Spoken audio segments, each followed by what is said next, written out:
혹시 유명 배우가 대통령한테 나 책임져 이렇게 외치는 거 상상해 보셨나요? 아, 좀처럼 보기 힘든 장면이죠. 네.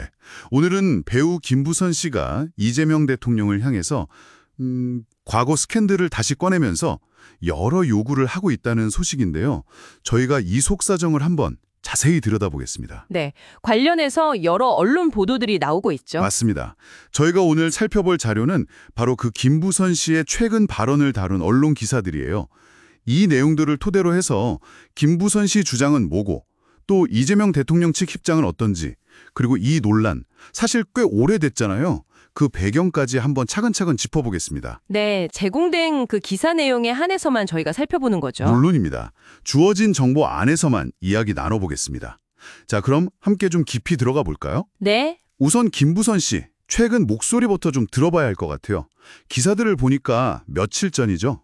6월 7일에 개인 유튜브 방송을 통해서 이재명 대통령에게 아주 공개적으로 요구를 했더라고요. 네, 직접적으로요. 핵심 요구가 딱 두 가지로 요약되던데요. 나 책임져라. 그리고 배우로서 복귀시켜달라. 이거였습니다. 상당히 강한 요구죠. 그렇죠. 왜 이런 주장을 하느냐.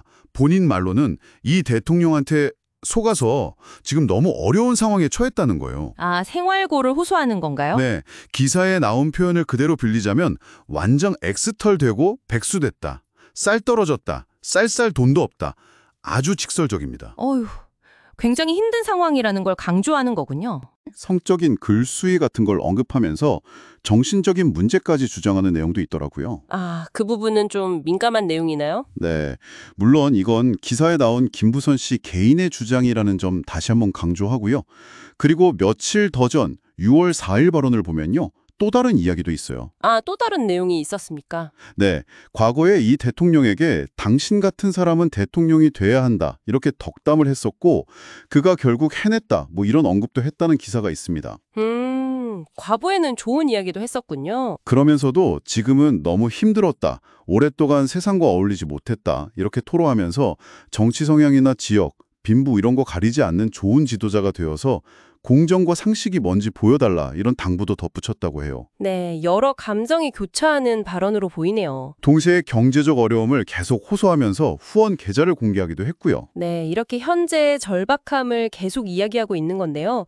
사실 이 논란, 저희도 아까 잠깐 얘기했지만 꽤 오래됐습니다. 맞아요. 2018년이었죠. 네, 기사들을 종합해보면 김부선 씨의 주장이 처음 크게 알려진 게 바로 2018년입니다. 그때 김 씨는 과거, 그러니까 2007년쯤에요. 당시 변호사였던 이재명 후보와 연인 관계였다. 이렇게 주장을 했었죠. 아, 그때부터 시작된 거군요. 하지만 이재명 대통령 측은요. 당시 경기도지사 후보 시절부터 지금까지 계속 아주 일관되게 부인해 왔습니다. 어떤 입장이죠? 변호사로서 그냥 법률적인 도움을 준 거다. 그 외에 사적인 관계는 전혀 없었다. 즉 사실무근이다. 이 입장을 계속 유지하고 있는 거죠. 그렇군요. 도움 준 것 외엔 없다. 네. 그리고 관련 보도들을 보면 과거에 검찰 조사가 있었는데 그 과정에서 김부선 씨가 본인 주장을 뒷받침할 만한 사진이라든지 그런 객관적인 증거는 제시하지 못했다. 이런 내용이 있고요. 또 진술을 좀 번복하기도 했다. 이런 기사들도 있습니다. 아, 증거 부족의 진술 번복까지?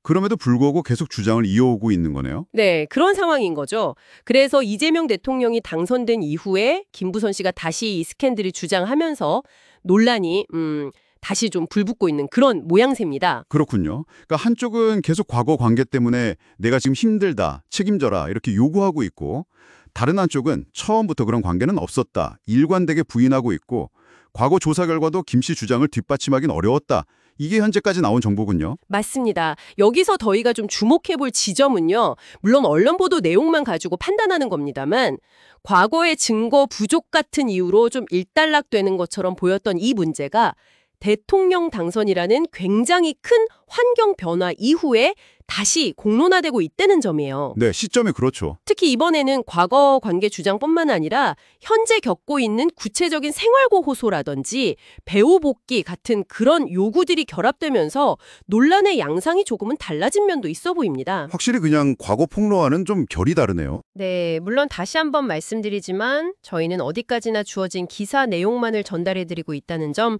꼭 기억해 주십시오. 네, 맞습니다. 저희는 정보를 전달할 뿐 판단은 청취자 여러분의 몫입니다. 자, 정리해보면 김부선 씨는 과거 인연을 근거로 현재의 어려움에 대한 책임, 그리고 배후 복귀 같은 걸 요구하고 있고요. 반면에 이재명 대통령 측은 과거부터 그런 관계 자체가 없었다는 입장을 고수하고 있고, 과거 조사에서는 김 씨 주장을 뒷받침할 증거는 부족했다는 것이 현재까지 알려진 사실입니다. 네, 그쵸. 이처럼 개인적인 관계에 대한 엇갈린 주장이 수년이 지난 후에 다시 한번 이 공적인 인물을 둘러싼 논란으로 떠오르는 상황, 그리고 언론이 이걸 다시 조명하는 이 현상 자체가 우리에게 여러 가지 생각할 거리를 던져주는 것 같습니다. 오늘 저희가 함께 살펴본 기사 내용들 어떻게 들으셨나요? 한 사람의 주장과 또 다른 사람의 부인, 그리고 과거의 기록들이 아주 복잡하게 얽혀있는 사안입니다. 네, 정말 그렇죠. 여기서 마지막으로 청취자 여러분께 이런 질문을 한번 던져보고 싶습니다. 기사에서 보셨듯이 이렇게 개인적인 관계에 대한 상반된 주장이 아주 오랜 시간이 흘러도 계속해서 공적인 영역에서 뜨거운 감자가 되는 현상, 여러분은 어떻게 생각하시나요? 정답은 없겠지만 한 번쯤 스스로에게 질문을 던져보시는 것도 의미가 있을 것 같습니다.